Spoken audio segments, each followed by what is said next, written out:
Aca Lukas se našao u žiži javnosti zbog okršaja sa fotoreporterom.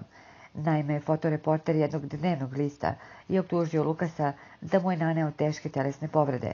Ukoliko se dokaže da je Aca kriv za prebijanje fotoreportera, pevač će biti lišen slobode. Kako bi stavio tačku na priče, Lukas je pred nastup u Novom Sadu ispričao svoju stranu priče i pokazao masnice na oku. Ja sam prišao normalno čoveku da ga pitam zašto stoji ceo dan tu i pitao ga zašto slika. Čak nije rekao ništa, rekao je Lukas i tvrdi da nije pretukao fotoreportera.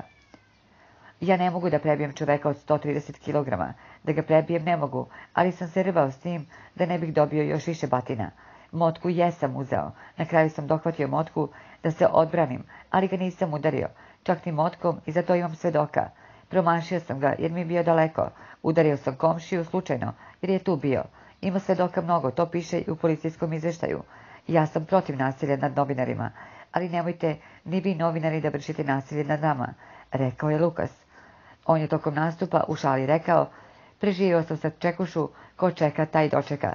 Pevač je otkrio da planira da tuži fotoreportera i list za koji on radi.